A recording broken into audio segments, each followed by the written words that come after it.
Aduh,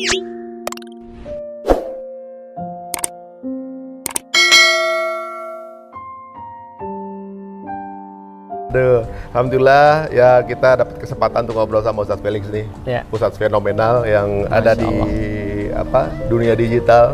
Ya, kalau ada mungkin sudut pandang dari beliau rame di mana-mana atau kadang-kadang hilang di mana-mana. Hilang karena dicabut ya? Hilang karena dicabut.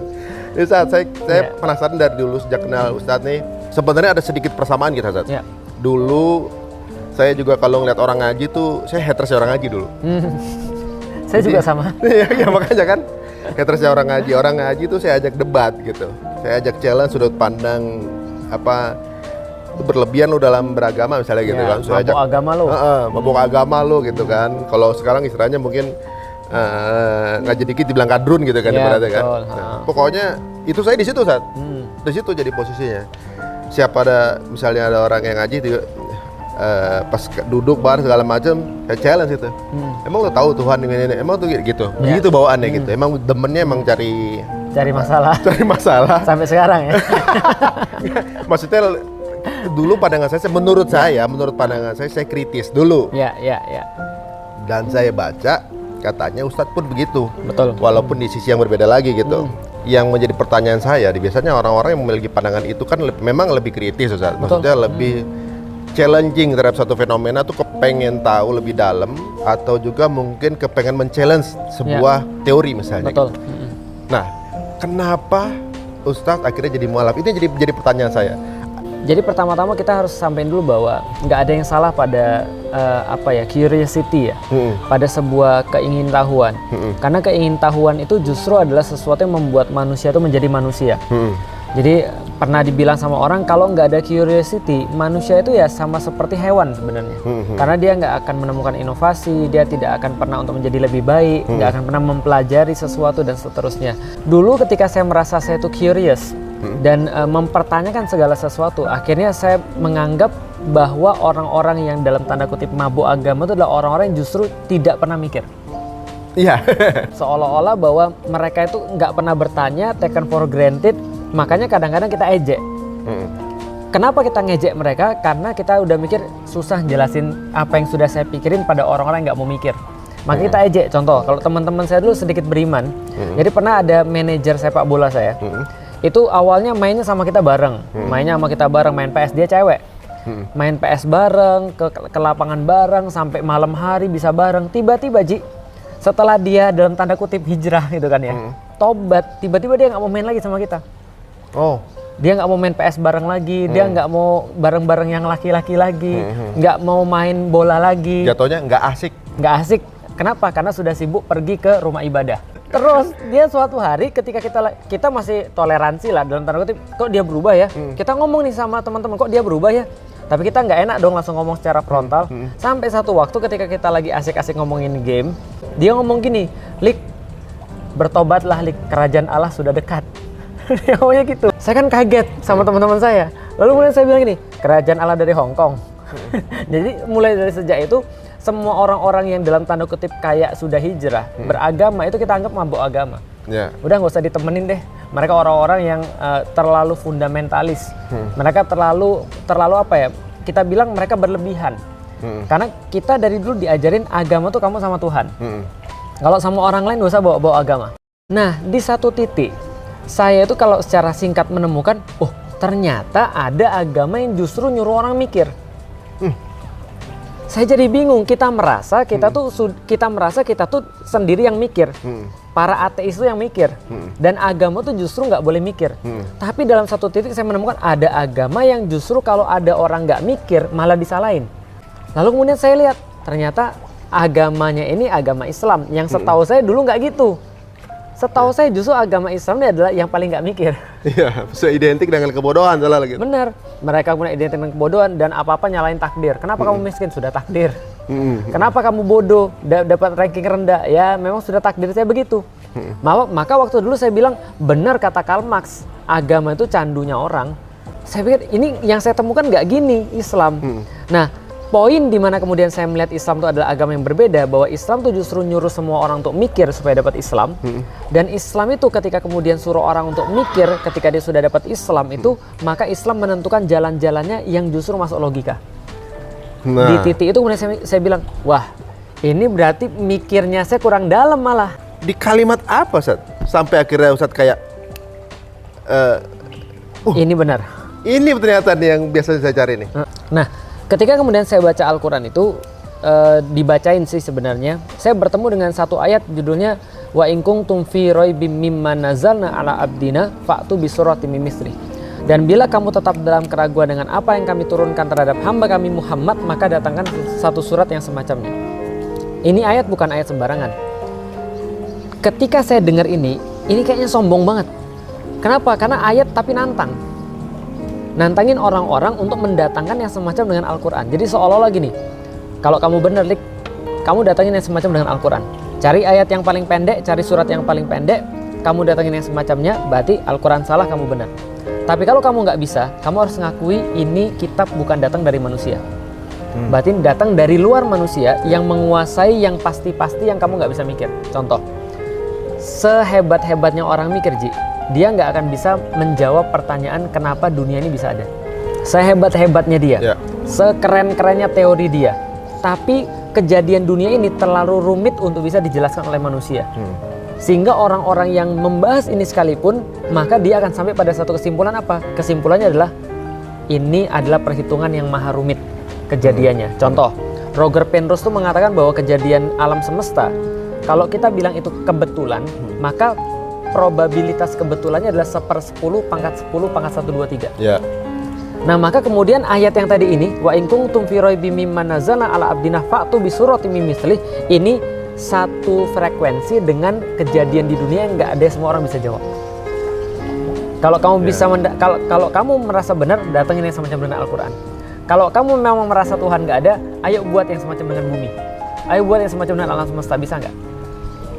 Itu kan sama tantangannya. Challenge ya. Challenge. Ada berapa hal? Contoh lagi, yang kita nggak bisa nafikan, mati itu kita nggak bisa nafikan, Ji. Orang sepintar apapun, Ji, mereka nggak akan bisa menjawab kenapa manusia bisa hidup dan kenapa manusia bisa mati.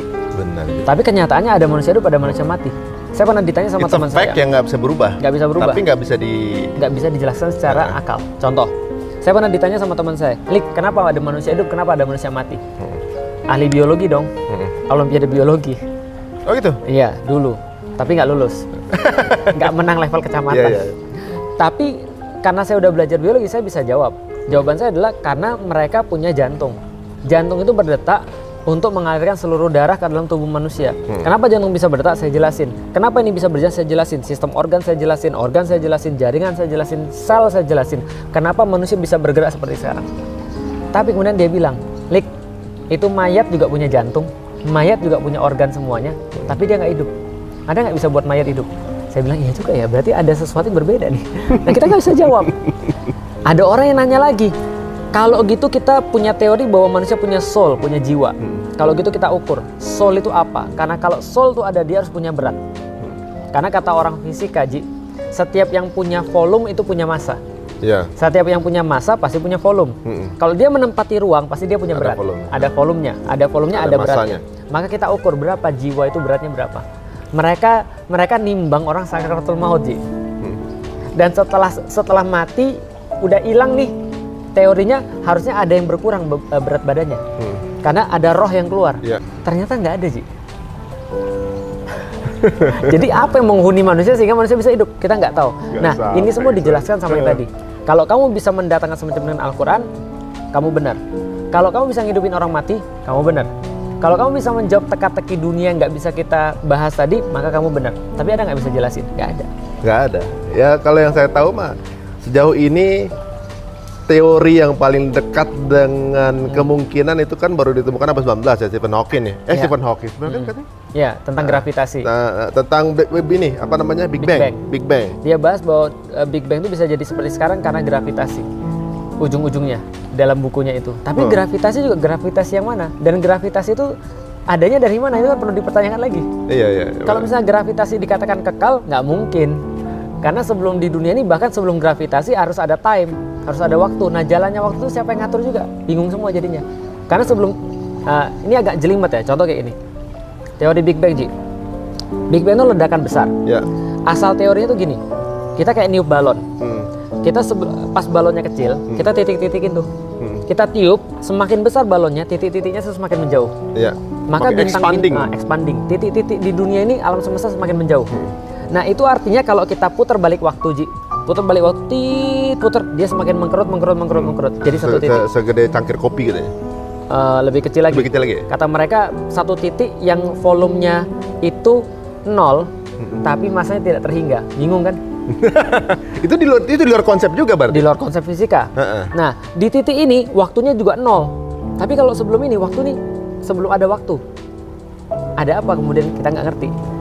Apakah kemudian something tak terhingga yang udah beyond dari kemampuan manusia? Di luar kemampuan manusia, karena waktu belum ada. Ibarat kalau kita lagi ngedit video, itu belum ada perjalanan time frame.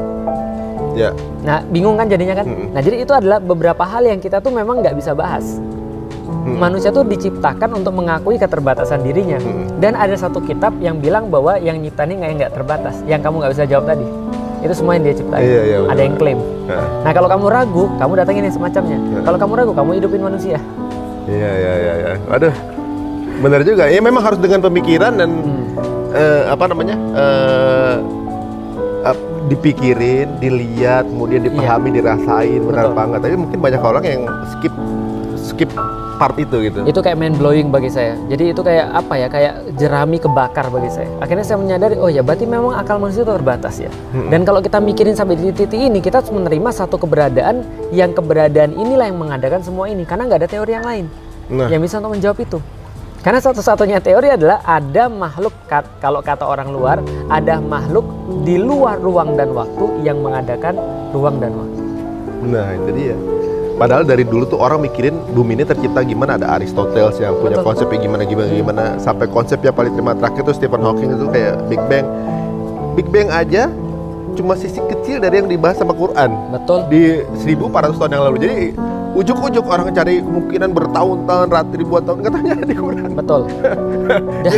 Jadi berarti baca aja Quran selesai masalah gitu. Contohnya kan gitu. Udah cukup imani itu, and then terusin aja setelah itu kan gitu. Maksudnya sesimpel itu gitu. Tapi salah satunya itu juga banyak saya lihat kayak penciptaan bagaimana janin terbentuk, sperma, sel telur segala macam baru temukan abad 19. Padahal di Quran sudah berbicara 1400 tahun yang lalu gitu kan. Bagaimana lapisan bumi ada berapa, lapisan langit berapa udah dibicara di Quran. Padahal orang baru nemuin di abad 19 semua pada saat ilmu pengetahuan baru muncul gitu kan. Tapi masalahnya berarti sekarang bahwa banyak orang Islam yang tidak membaca dan tidak memahami. Betul, tidak berpikir sebenarnya.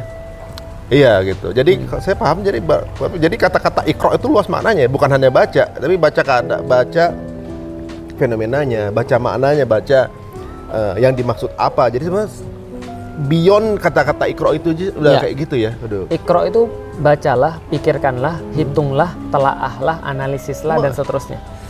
Jadi kalau kita katakan nggak mikir, bukan berarti mereka nggak mikir secara umum, tapi mereka nggak berpikir yang bersifat menyeluruh.